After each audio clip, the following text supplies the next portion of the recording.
Muy buenas APIRes, bienvenidos al tradicional vídeo corrección post-PIR en relación a esta convocatoria PIR 2024. Soy Pablo Rodríguez, soy coordinador académico en APIR y también soy profe de asignaturas como Psicología Clínica, Tratamientos Psicológicos y Psicología Social. Antes de nada, bueno, enhorabuena.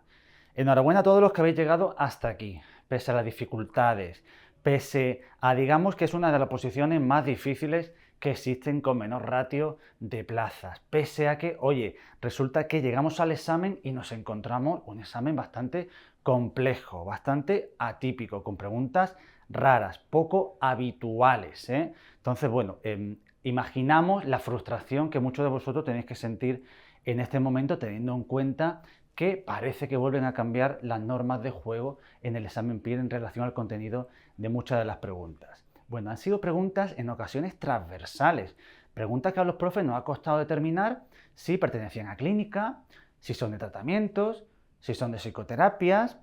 No sabíamos qué grupo de corrección debía adjudicar muchas de esas preguntas y muchas de ellas no han tenido hasta las 7 de la mañana dándole vuelta, porque teníamos incluso el manual de referencia por delante, oye, y ni aún así dábamos con la respuesta correcta, ¿no? Ya digo, preguntas muy transversales, algunas preguntas incluso más del estilo OPE, ¿no? Preguntas más para el que ya es psicólogo residente, tiene 4 años al menos de experiencia clínica a sus espaldas, ¿no? Porque algunas de esas preguntas preguntaban pues, por aspectos éticos, por la propia práctica clínica, es decir, parece que es un examen para el que ya tiene cierta experiencia clínica, lo cual nos ha sorprendido muchísimo en esta convocatoria. Con lo cual, esperamos seguramente que vayan a bajar las notas. Lo digo porque desde ya sabéis que podéis pasar vuestros resultados a Estimapir y os vais a encontrar seguramente con que tenéis más fallos de lo normal, os vais a encontrar seguramente muchos más fallos que en los simulacros, os vais a encontrar que en relación a los resultados del año pasado seguramente tenéis bastantes más fallos. No comparéis los resultados de este examen con los del año pasado en absoluto, porque a día de hoy pensamos que van a bajar bastante las notas y que con bastantes más fallos vaya a poder sacar esa apreciada plaza PIR. Así que tenedlo muy en cuenta. Por lo tanto, entendemos cualquier tipo de emoción en este sentido, la validamos, ¿vale? Ahora es el momento de desconectar un poco. También os recomiendo que podéis pasar vuestras respuestas a la plantilla, ¿vale? Para poder hacernos una idea de, digamos, por dónde van los tiros y saber exactamente cuánto van a bajar las notas y más o menos en qué posición os vais encontrando en relación a la muestra. Bueno, aquí tenéis en esta diapositiva la relación de preguntas por asignatura. A ver, ¿qué os sorprende? ¿Qué os sorprende a vosotros? A mí me sorprende muchísimo la asignatura de Psicología Clínica. Digamos que es la base, ¿no?, de este examen, siempre ha sido la base de este examen. Ha sido una asignatura que ha recibido hasta 70 preguntas en alguna ocasión, pero que ahora vamos por 29. Es decir, es la asignatura más preguntada a ser una asignatura, pues bueno, porque va bajando en importancia. Fijaos, sin embargo, tratamientos psicológicos se mantiene en la misma línea, se consolida como la asignatura más preguntada y, bueno, prácticamente la mitad de esas preguntas son de tratamientos infantiles, que, oye, ha habido un subidón de preguntas de tratamientos infantiles con respecto al año pasado. Esto hay que tenerlo muy en cuenta. De psicología infantil tenemos 9 preguntas, de psicopatología 18, y vemos que en evaluación psicológica, fijaos que había habido un bajón el año pasado, habían caído 11 preguntas, este año vuelve a haber las 25 que son más o menos dentro del ratio al que estamos acostumbrados en esta asignatura. Os dejo también, ya os digo, la relación de cómo fueron las preguntas por asignatura en la convocatoria del año pasado, la convocatoria de 2023, para que veáis la comparación. Os dejo también, por curiosidad, la relación de las preguntas por asignatura en nuestro último simulacro, en el macro simulacro de la semana pasada, para que veáis que en algunas asignaturas nos hemos acercado bastante en la estimación. En esta tabla podéis encontrar, para que tenga la curiosidad de verlo, cuál ha sido la evolución del número de preguntas por asignatura en las últimas 6 convocatorias. Si veis, en la gran mayoría de las asignaturas se consolidan más o menos el mismo número de preguntas. Imposible de un año para otro que sean exactamente las mismas, pero se van consolidando poco a poco en los últimos 6 años. Sí que nos sorprende, como digo, como he dicho antes, ese bajón gradual, significativo, en las últimas 2 convocatorias de la asignatura de Psicología Clínica. Y bueno, ¿qué consideramos en cuanto a la dificultad de este examen, del examen PIR 2024? Pues hemos puesto una dificultad alta, pero yo diría una dificultad muy alta en este examen PIR. Un examen que damos por hecho, van a bajar las notas, se va a sacar plaza con bastantes menos preguntas acertadas con respecto a los años anteriores. Hola, soy Laura Aquiles, coordinadora de tutores de la línea del PIR, tutora de uno de los grupos REPIRES y profesora de la asignatura de Psicología Clínica. Así que aprovechando esto vamos a analizar esta asignatura.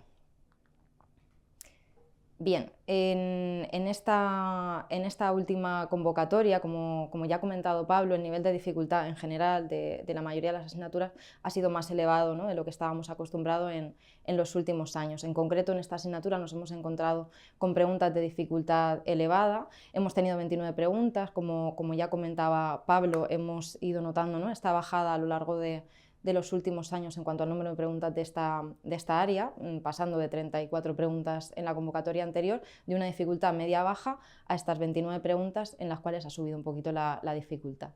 Nos encontramos con preguntas que han sido extraídas prácticamente en su totalidad del DSM-5, del Manual de Psicopatología de Belloc, de la CIE-11. No han aparecido preguntas de DSM-5-TR, ni tampoco del nuevo manual o la nueva edición del Manual de Caballo.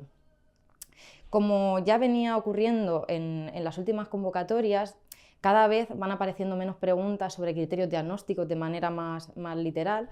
En esta última convocatoria han aparecido 4 y una en la que nos pedían diferenciar los criterios en función de la edad, ¿no?, que era una manera de preguntarnos sobre esto que nunca nos habíamos encontrado.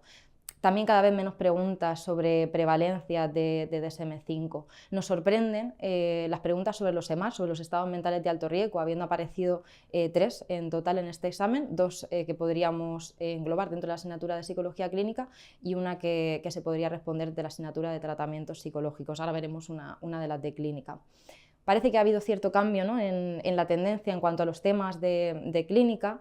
El tema de trastornos depresivos y el de trastornos de personalidad, que eran tradicionalmente de los temas más preguntados de esta asignatura, han bajado un poquito, ¿no?, en cuanto a número de preguntas. Pasamos de unas 5 preguntas en la última convocatoria a únicamente 2 en cada uno de estos temas. Volvemos a tener más preguntas del tema de trastornos de personalidad, llegando a 5 de este tema. Volvemos a recuperar también preguntas de trauma y estrés, que en las últimas convocatorias prácticamente no habíamos tenido ninguna, y en ambos casos se han incluido preguntas sobre modelos explicativos en estos 2 temas. Volvemos a tener preguntas también de trastornos neurocognitivos, 2 preguntas en este caso bastante asequibles, en contra de lo que veníamos encontrándonos en las últimas convocatorias. Nos encontramos con contenido repetido, nos han preguntado por los criterios diagnósticos del delirium, nos han preguntado también por el trastorno esquizoafectivo, en concreto por la diferencia de prevalencia en mujeres, hombres y también la prevalencia en población general. Nos han vuelto a preguntar por el estilo somático amplificador y nos han preguntado también por las diferencias entre depresión bipolar y depresión unipolar.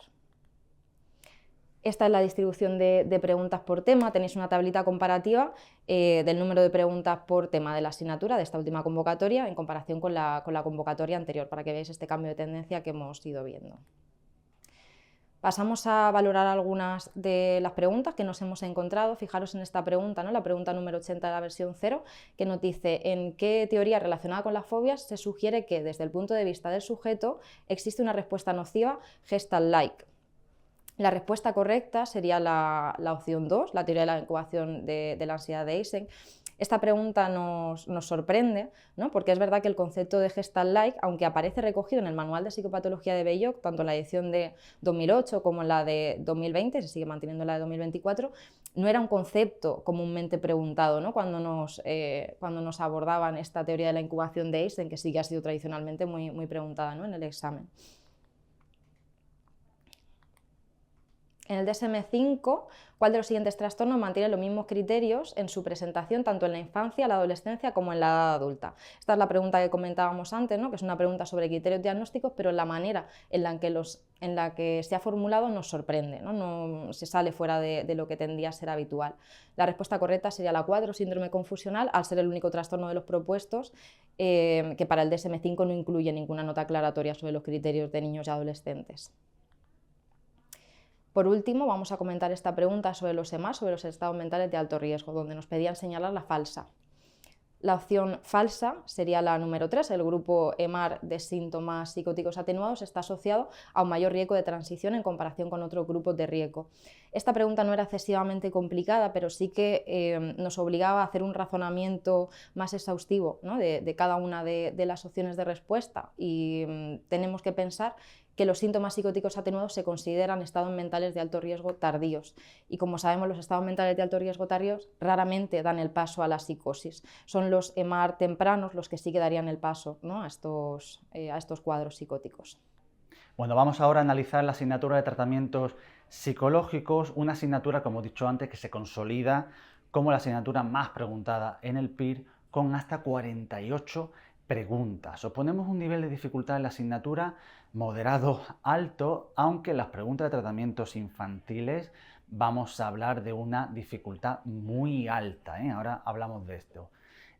Como digo, 48 preguntas, 21 de ellas tratamientos infantiles, que hay una subida significativa con respecto a lo que veíamos el año anterior. ¿Y sobre qué manuales se ha preguntado? Obviamente se ha preguntado una vez más del manual de Fonseca de adultos, una vez más del manual de Fonseca de infantil. Pero ojo, también han caído algunas preguntas de contenidos poco habituales, muy específicos en referencia a algunos trastornos, a algunos tratamientos muy específicos. Por ejemplo, en la DBT para adolescentes. Luego pongo algún ejemplo en las preguntas. Luego hay contenidos repetidos que sí que conocemos de exámenes anteriores, terapia interpersonal, la DBT, la inversión del hábito, contenido muy clásico en tratamientos psicológicos, y la terapia cognitivo-educativa de Barsky. Sí que nos sorprende un poquito en menor medida las preguntas sobre trastornos depresivos, y que sepáis, estrés postraumático y TOC siguen siendo temas muy relevantes en tratamientos psicológicos en el PIR. Bueno, tenéis en esta tablita la distribución de preguntas por tema y la relación, ¿no?, en relación con las preguntas del 2023. Os hemos puesto en rojito para que veáis aquellos temas en los que se ha venido preguntando menos preguntas en esta convocatoria con respecto a la convocatoria anterior. Por ejemplo, en trastornos de ansiedad vemos que solo ha caído una pregunta de un tema tan importante, históricamente tan preguntado como el de tratamientos de la ansiedad. Y también vemos que trastorno de la alimentación, que es un tema que normalmente alguna preguntita siempre cae todos los años, este año no nos hemos encontrado ninguna pregunta.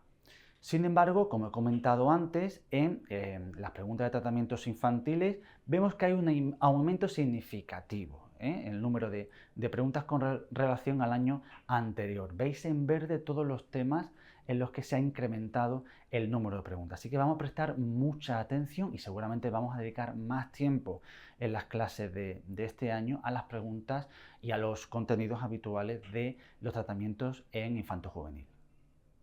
Y por último, con respecto a las preguntas de tratamientos en salud, pues nos encontramos que un año más no cae ninguna pregunta. El año pasado tuvimos una pregunta que estaba alejada de los contenidos habituales en esta sección de tratamientos psicológicos, pero en la convocatoria de 2024 no nos encontramos ninguna pregunta de los tratamientos en psicología de la salud. Vamos a poner algún ejemplo de preguntas de la asignatura de tratamientos psicológicos en el PIR. Fijaos, una pregunta de un contenido clásico, ¿no? En relación con la terapia interpersonal para la depresión, encontramos, bueno, es una terapia orientada sobre el diagnóstico. Como siempre comentamos en clase, la terapia interpersonal, sobre todo en las primeras sesiones, se centra en que el paciente adopte el rol de enfermo, incluso que comenta a su familia: oye, estoy deprimido, soy enfermo y necesito la atención de profesionales de salud mental para poder salir adelante. Es decir, es una terapia muy orientada del diagnóstico de depresión, que se considera una enfermedad médica.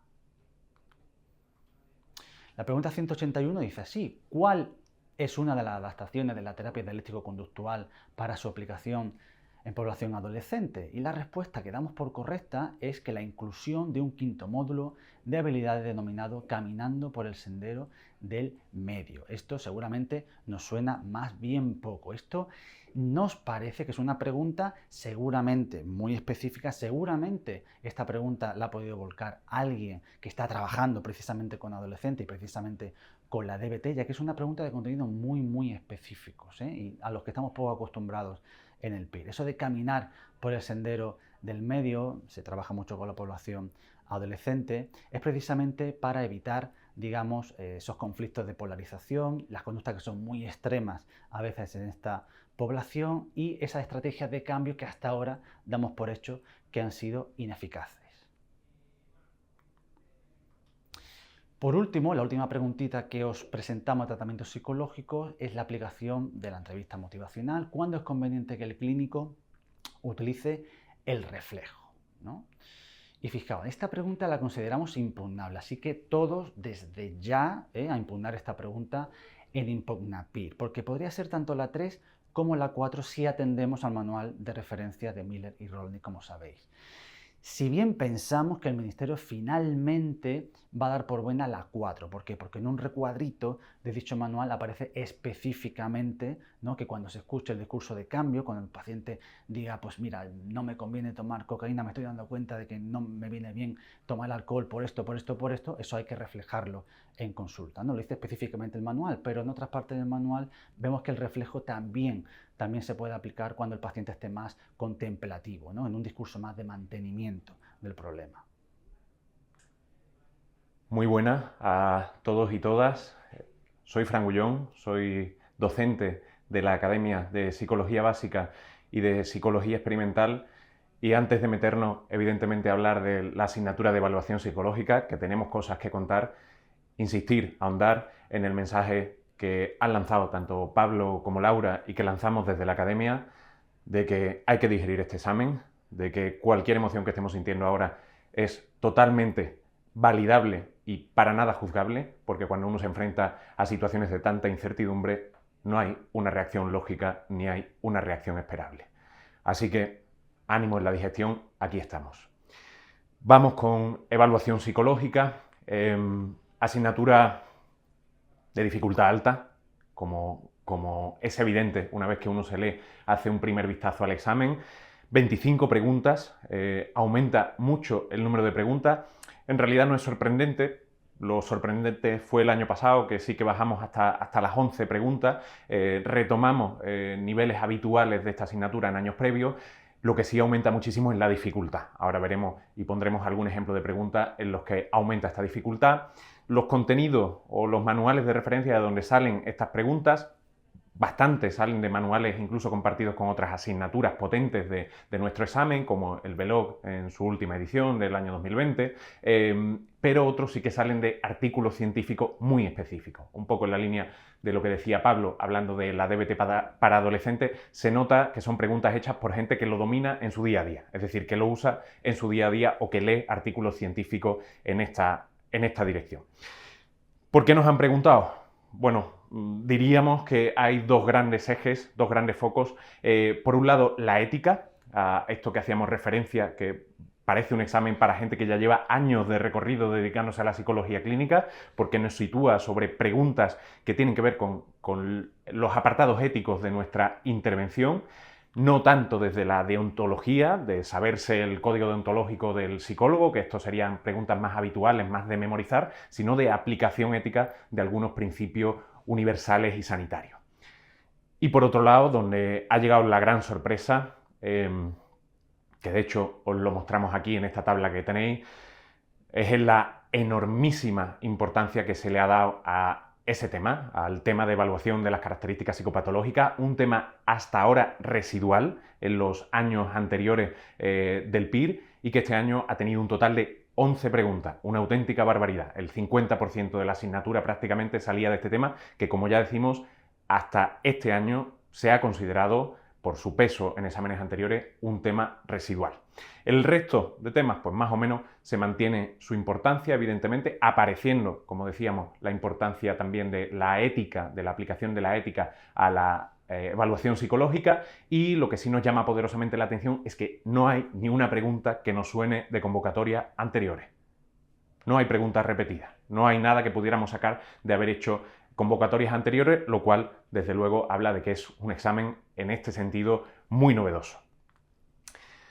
Vamos a ver esta primera pregunta, por coger un ejemplo de esto que decíamos de la aplicación de la ética a las cuestiones que tienen que ver con la evaluación psicológica, en esta pregunta, la número 12 de la versión 0, nos hablan del fenómeno sanitario caracterizado por una mayor accesibilidad a los cuidados por parte de aquellos que menos lo necesitan, en detrimento de, evidentemente, quienes más lo necesitan, y nos hablan de cómo se llama esta ley. Esta ley es una ley propuesta desde algunos modelos de organización sanitaria que nos intentan hablar de la equidad y de la justicia a la hora de distribuir los recursos, es decir, ejemplo rápido, quien tenga dinero, así muy de andar por casa, quien tenga dinero para pagarse el psicólogo, no hace falta que tenga un psicólogo intensivo en la sanidad pública, que esto tendría que estar más diseñado para aquellas personas que no pueden acceder a la sanidad privada. Esto es un contenido muy concreto, es un contenido que se saben más bien los gerentes de los hospitales, porque nos está hablando de una manera de organizar la asistencia sanitaria pública, y evidentemente la respuesta correcta es la ley de cuidados inversos, que tiene que ver evidentemente con la organización asistencial.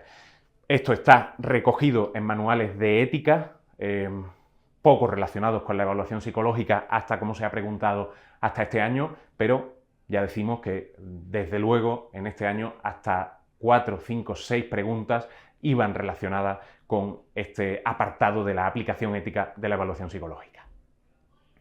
Después nos vamos a otra que nos suena un poquito más, sí nos puede recordar a algo, está ahí en un término medio entre las psicoterapias, entre los tratamientos psicológicos, aunque pertenece evidentemente a la evaluación psicológica, porque nos habla de qué técnica de escucha activa, en el ámbito directivo, ayuda a comprender los objetivos del tratamiento y a cambiar la forma de interpretar la conducta de otra persona o situación para que responda de un modo diferente. Quizá lo más lioso de esta pregunta es ese final, ¿vale? Y a cambiar de forma de interpretar no sé qué, porque si te lees solo hasta los objetivos del tratamiento, casi que la respuesta sale sola. El encuadre, que ya sabemos que es uno de los momentos definitorios del inicio de cualquier psicoterapia, definir pues, las condiciones del tratamiento, la periodicidad, el número de faltas injustificadas que se va a permitir durante el tratamiento, etcétera, etcétera, ¿vale?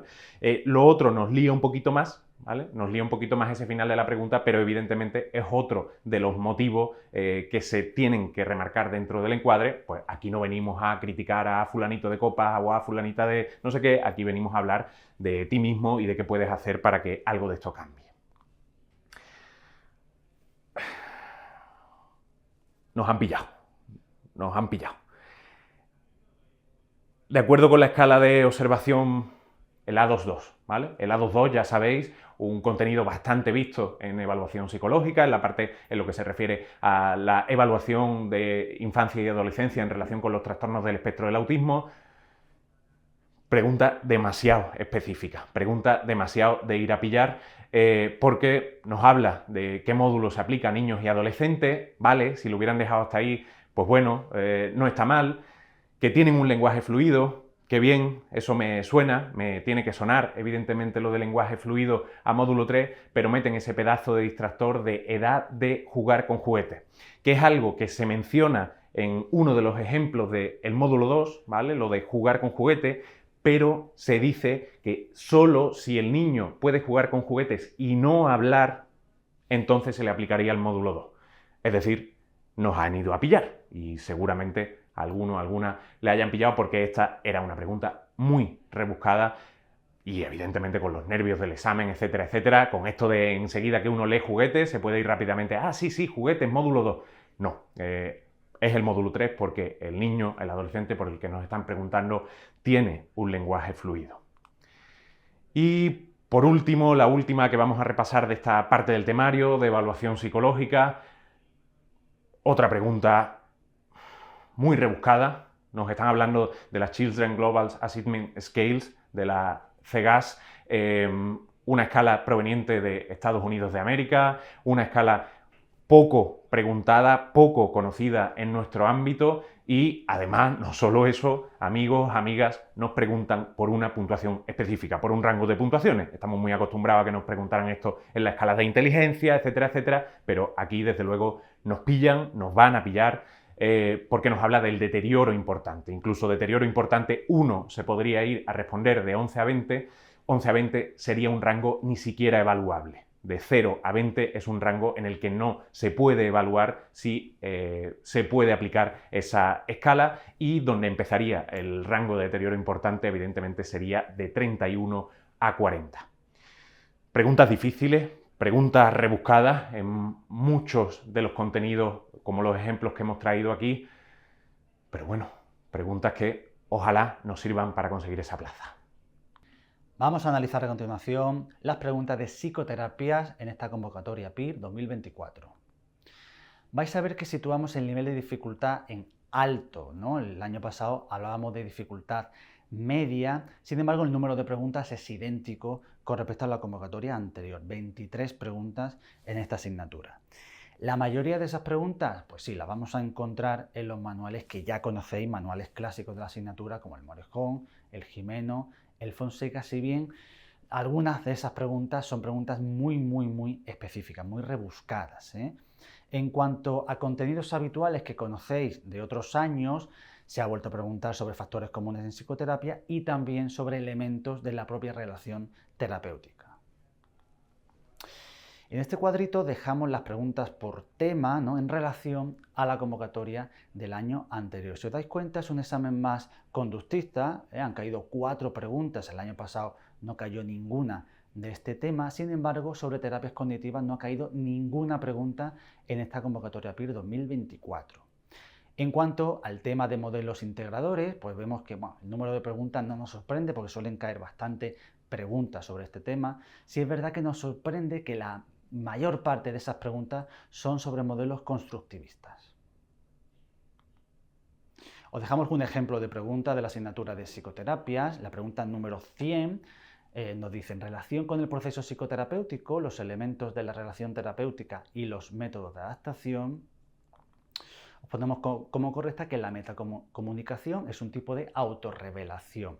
A ver, si os dais cuenta, seguramente por una tabla que encontráis en el manual podemos eliminar el resto de opciones de respuesta. Es una pregunta más bien para eliminar las opciones que no son, que son la 2, la 3 y la 4, y por tanto sería 1 la correcta. Es una pregunta que necesitamos tiempo para pensar en base al conocimiento acumulado, que es un tiempo que a veces no tenemos en el examen precisamente, porque vamos con mucha prisa, estamos nerviosos. La pregunta 100 ya llevamos a lo mejor 1 o 2 horas en el examen, es decir, ya estamos bastante nerviosos, pero que en principio si anulamos el resto de las opciones podríamos sacar la pregunta.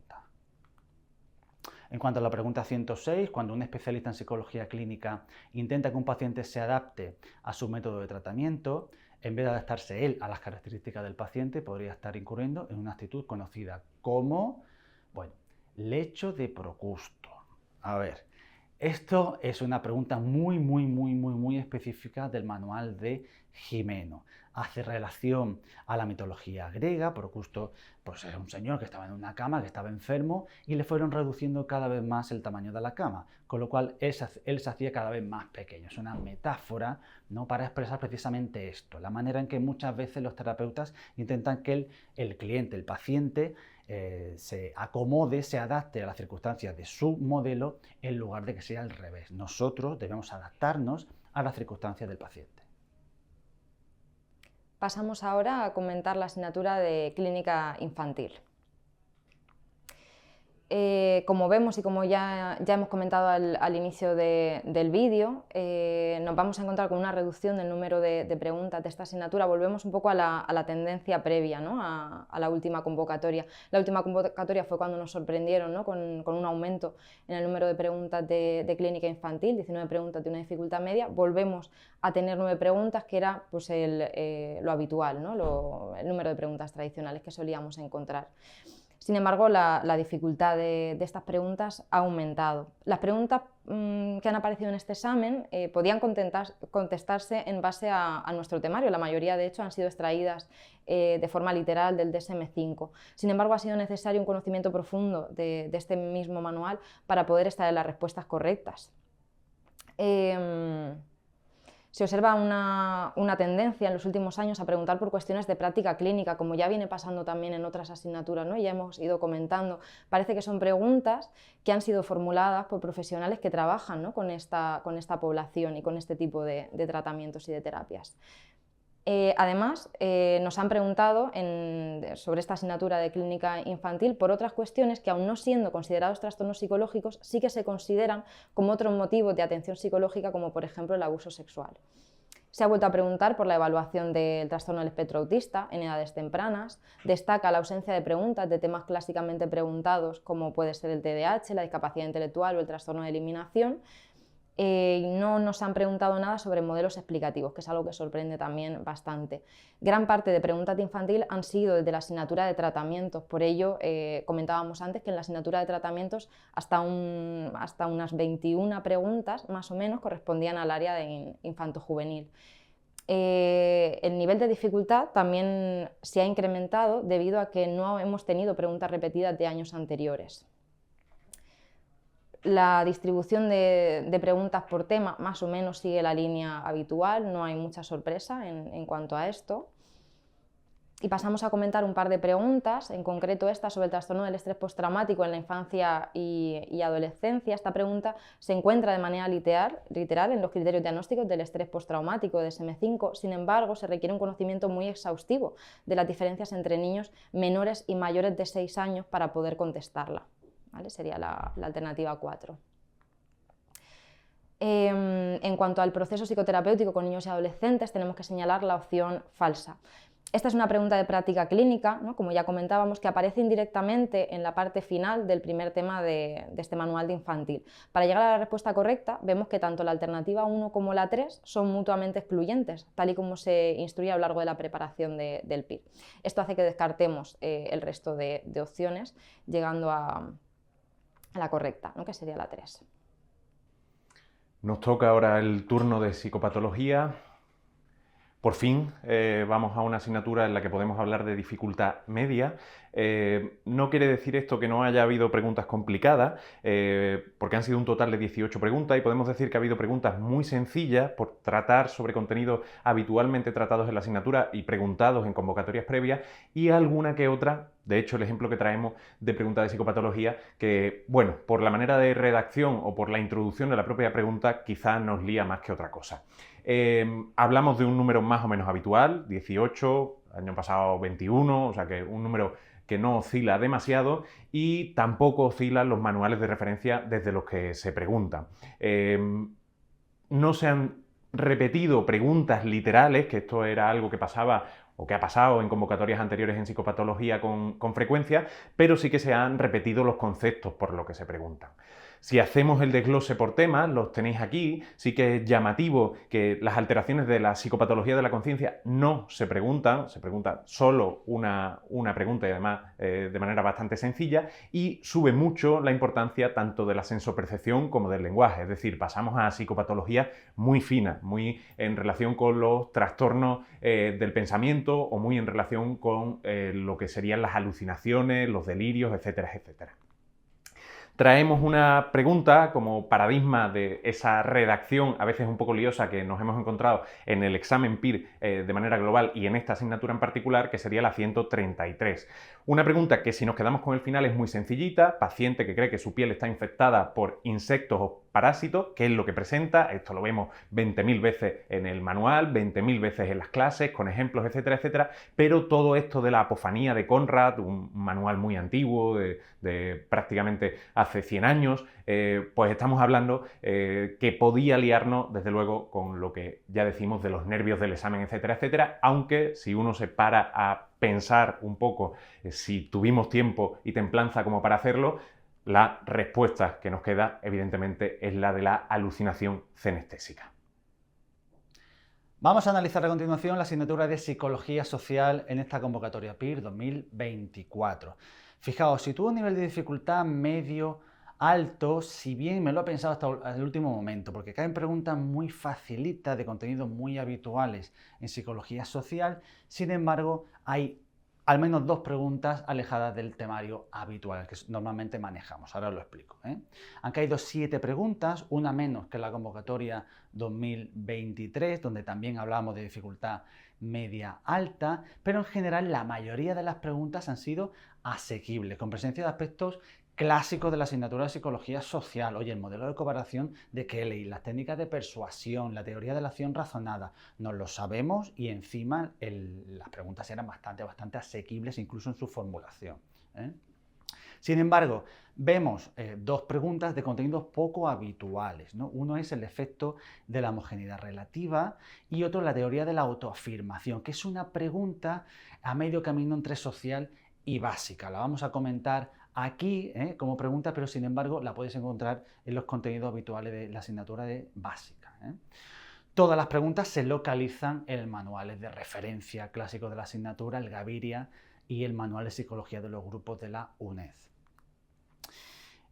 Esto me interesa un poquito menos para que veáis un poco la relación del número de preguntas por asignatura en relación al año anterior, os lo dejo por aquí, si bien comentaros que un año más no caen preguntas de psicología de las organizaciones, nuestra pesadilla, ¿no? Caerá algún día y al final, ¿qué hacemos? Lo dejamos para el final y ya si eso me lo miro el último día, bueno.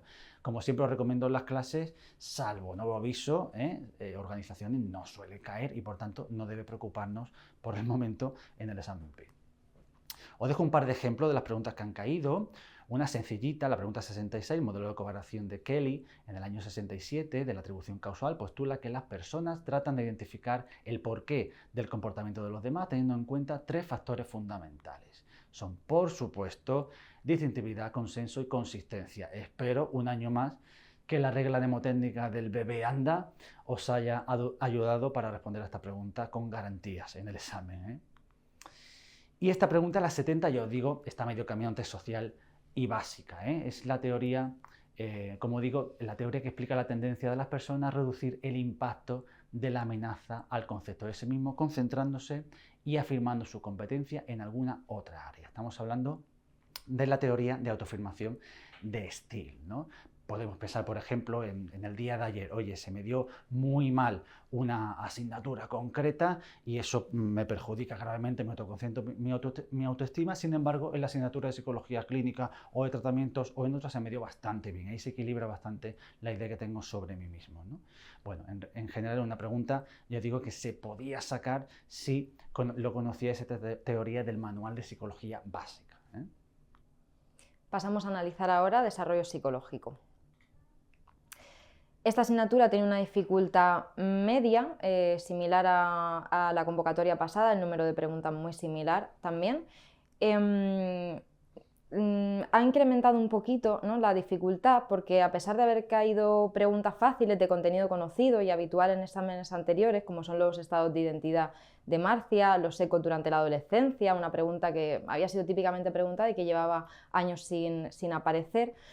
Sin embargo, también es que han caído algunas otras preguntas de contenidos menos habituales y eso ha sido lo que nos ha hecho aumentar un poquito la dificultad. Además, preguntas de contenido poco habitual y expresadas de forma un poco rara, ¿no?, singular, como puede ser la pregunta que hace referencia a las habilidades que se logran en el periodo sensorio-motor. Además, este año no han aparecido preguntas referentes al desarrollo moral o a la función simbólica que sí que habían aparecido en las últimas convocatorias. Aquí vemos la distribución de preguntas por tema, tampoco hay una tendencia muy clara ni muy diferente a convocatorias anteriores, más allá de lo que hemos comentado anteriormente. Pasamos a analizar algunas preguntas. ¿Cómo se denomina la tendencia de los adolescentes a sentir que son constantemente observados por los demás y que la gente siempre está juzgando su apariencia y su conducta? Esta es la mítica pregunta que desapareció hace 3 convocatorias sobre los ecos adolescentes. La respuesta correcta sería la 2, la audiencia imaginaria. La única con la que se podría llegar a dudar es con la opción 1, pero la definición del enunciado hace referencia tal cual y de forma literal a la audiencia imaginaria. ¿Cuál de los siguientes conceptos no se considera una de las principales manifestaciones del egocentrismo intelectual en el periodo preoperatorio? Bien, en este año nuevamente nos preguntan por cuál no es una de las principales manifestaciones del egocentrismo. Además, nos han incluido opciones muy similares a las del año pasado. Realmente en la misma pregunta, las mismas opciones de respuesta incorrecta y la única opción que ha cambiado es la que se da por correcta, ¿no?, que sería la opción 3. Pasamos a la asignatura de Psicología Diferencial y de la Personalidad. Bueno, hablamos de un nivel de dificultad medio-alto, ha habido un incremento en la dificultad de la asignatura con respecto al año pasado, la convocatoria 2023. Han caído 14 preguntas, una preguntita más que la anterior convocatoria. En general, las preguntas han caído de manuales de referencia. Sí es verdad que encontramos algunas de esas preguntas, al menos 4, de contenido muy específicos para lo que estamos acostumbrados en esta asignatura. Nos ha sorprendido mucho en este examen que no ha caído pregunta ninguna sobre el Big Five ni tampoco de Eysen, que es un aspecto bastante sorprendente. Sí que hemos obtenido o hemos logrado algún oasis de tranquilidad cuando hemos llegado a las preguntas clásicas que conoce todo el opositor Peirce, como son el método de Guilford y la teoría de Stenberg. Ahí veis la distribución de preguntas por asignatura. No hay nada así llamativo que preguntar, si bien recordaros una vez más que el tema 4 de diferencial pues ha sido el más preguntado de la asignatura un año más. Os dejo un par de ejemplos de preguntas de la asignatura de personalidad.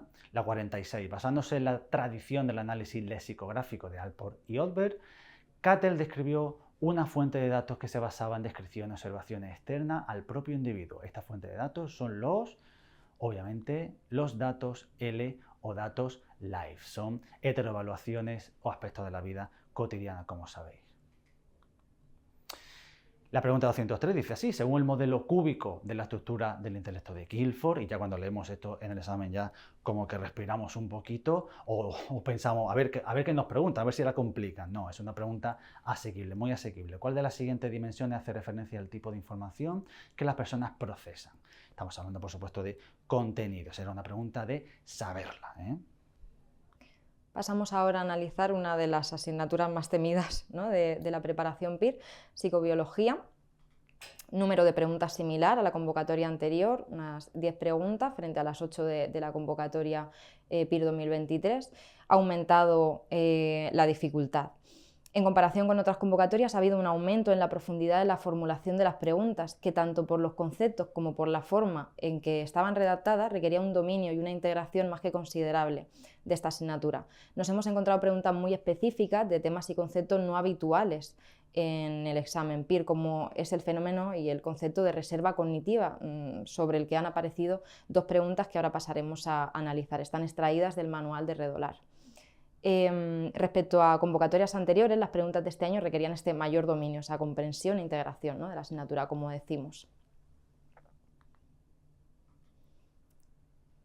Como veis, en cuanto a la distribución de preguntas por tema, sí que destacan, ¿no?, en gran medida preguntas sobre las funciones cognitivas superiores, que es de donde prácticamente está el grueso, ¿no?, de las preguntas de esta asignatura. Pasamos a analizar estas 2 preguntas sobre la reserva cognitiva. La pregunta 60 dice así: según el modelo de reserva cognitiva de Jacob Stern y su relación con el diagnóstico de la enfermedad de Alzheimer, las personas con alta reserva cognitiva tienen un diagnóstico de Alzheimer posterior en el tiempo con respecto a las personas con baja reserva cognitiva, pero la progresión es más rápida. Esta pregunta de dificultad alta, que como decimos está extraída del manual de Redolar, de neurociencia cognitiva. Otra pregunta también extraída del mismo manual y que va en la misma línea. El modelo pasivo de la reserva cognitiva cerebral se relaciona con el potencial anatómico del cerebro de la persona. Nos toca el turno ahora de estadística, método experimental y psicometría. Bueno, miento, nos toca el turno de estadística y psicometría. Primera convocatoria en los últimos 25 años en la que no hay ni una sola pregunta sobre método experimental. Algo muy significativo y que iremos desgranando en las siguientes diapositivas. Vamos a decir desde la academia, dificultad alta por no daros el pésame directamente. Casi imposible la complejidad de algunas preguntas, teniendo en cuenta, evidentemente, que forman parte de un examen mucho más largo para el que hay un tiempo limitado. Eran preguntas como de dedicarle una tarde a cada una y poder pensarlas y poder reflexionarlas, pero evidentemente esas no son las condiciones del examen PIR y por eso ponemos que la dificultad es muy alta. No son contenidos muy extravagantes, pero sí son aplicaciones de esos contenidos absolutamente enfocadas a detalles mínimos que hay que saber diferenciar cuando uno es experto en el ámbito de la estadística. Nada nos sorprende, como decíamos, por estar fuera de los contenidos habituales, lo que sí que se le da una vuelta en cuanto a la redacción de algunas preguntas que a veces se hace muy liosa. Una pregunta se repite literal con respecto a hace 2 convocatorias, algo que ha sido ese pequeño remanso de paz en estas 7 preguntas de tantísima dificultad. Y traemos ahora la distribución por temas de esas preguntas. Aquí los tenéis, del tema de estadística, la verdad no nos sorprende demasiado, quizá poca presencia de toda la primera parte del tema, poca presencia también de los supuestos de las pruebas paramétricas, algo que en años anteriores, como sabéis, había sido muy preguntado. Del tema 2, pues podemos quitar directamente la diapositiva porque ni una sola pregunta, algo absolutamente novedoso, algo que no nos esperábamos evidentemente con respecto a este tema que hasta ahora había sido tan importante, y con respecto al tema 3, un aumento significativo en cuanto a las preguntas y a la dificultad de dichas preguntas, como vamos a ver de hecho en esta primera pregunta que traemos, en la pregunta que nos hace en relación a los índices que se pueden calcular sobre determinados test. Esto es una pregunta que habitualmente teníamos enlazada ya cuando uno ha acabado, como decía Pablo anteriormente, ha acabado la residencia y ya se está preparando el examen de acceso para sacar plaza como psicólogo clínico en un servicio de salud, pero sin embargo este año nos lo traen aquí al examen PIR, nos preguntan sobre un concepto muy llamativo, que es el de valor predictivo positivo, lo tenéis ahí. De hecho, es una pregunta que veremos si no tenemos que recurrir a la herramienta del Impugnapir en función de la respuesta correcta que dé por válida el Ministerio en los resultados provisionales. Y bueno, será una pregunta a la que estar atentos sin duda en cuanto a su evolución. Después nos vamos a otra. Esta sí era ese pequeño oasis de paz y de tranquilidad porque es copiada literalmente en la redacción, en el planteamiento de hace 2 años. Era sencillita, cuando la vemos en clase la explicamos un montón de veces, así que esta, bueno, nos daba cierta seguridad al decir, ya sabéis, alfa, la probabilidad de rechazar hipótesis nula siendo verdadera a tal grado de significación, ¿vale? Y por último, os traemos una que, bueno, sabemos que ha sorprendido.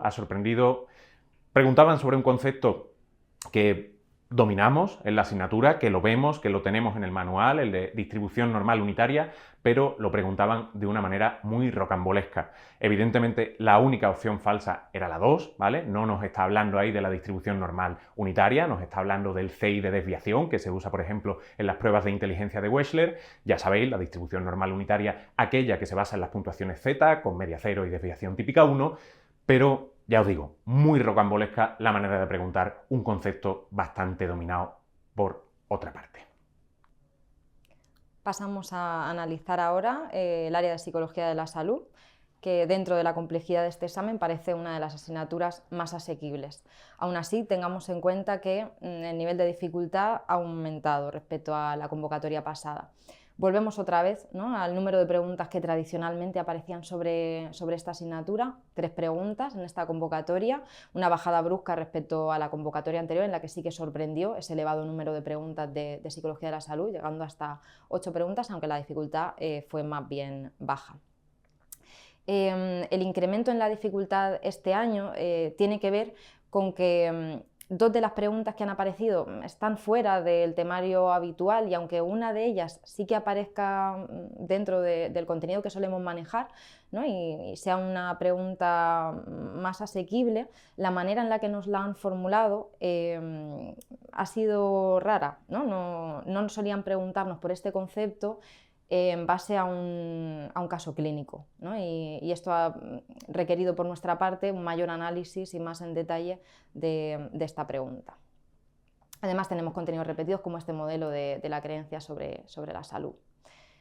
No hay muchos cambios en la distribución de preguntas por tema respecto a años anteriores.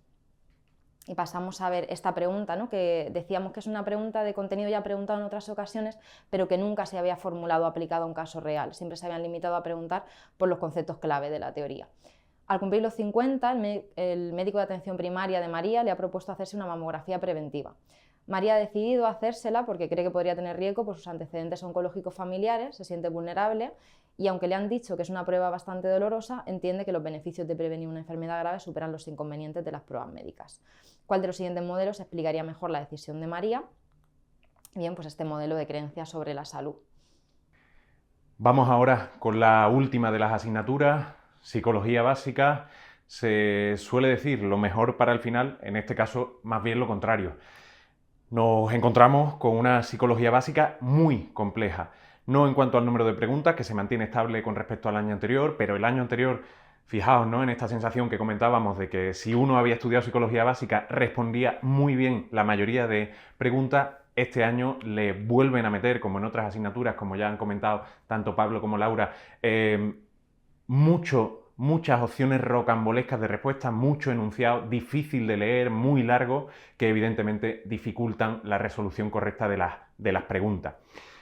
La mayoría de los contenidos nos suenan, son contenidos habituales de preguntas previas de convocatoria del PIR, a excepción de dos que vamos a comentar precisamente ahora, aquel que se refiere a estos heurísticos a la hora de resolver problemas y el que se refiere a ciertas características de los elementos que usamos en los paradigmas de búsqueda visual. Pero bueno, el resto, la verdad es que no se salen demasiado de los contenidos habituales.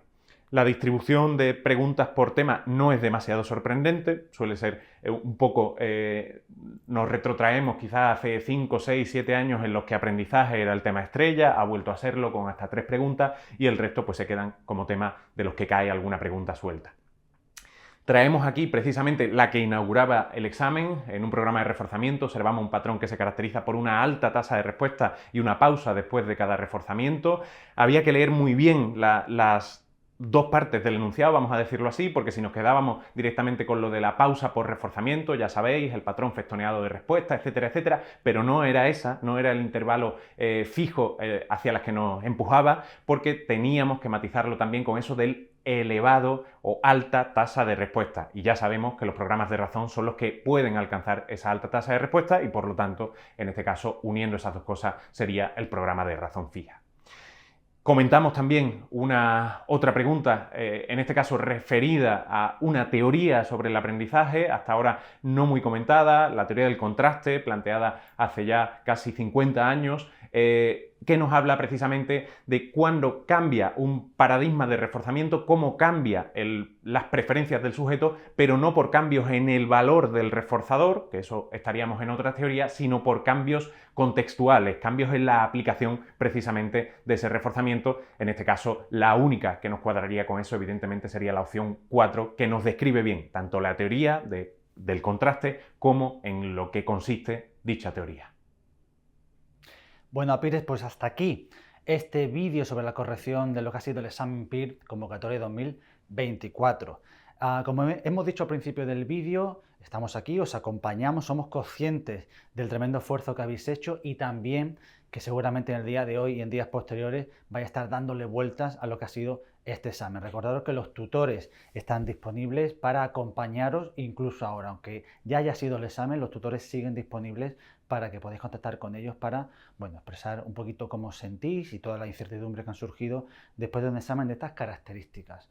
Os recuerdo también, por supuesto, que está abierto el Estimapir, que podéis volcar vuestra plantilla de respuestas y eso nos va a ayudar a ir configurando un poquito más una idea más específica, más concreta de cómo ha sido esta convocatoria, este examen tan complejo y tan distinto, el de esta convocatoria.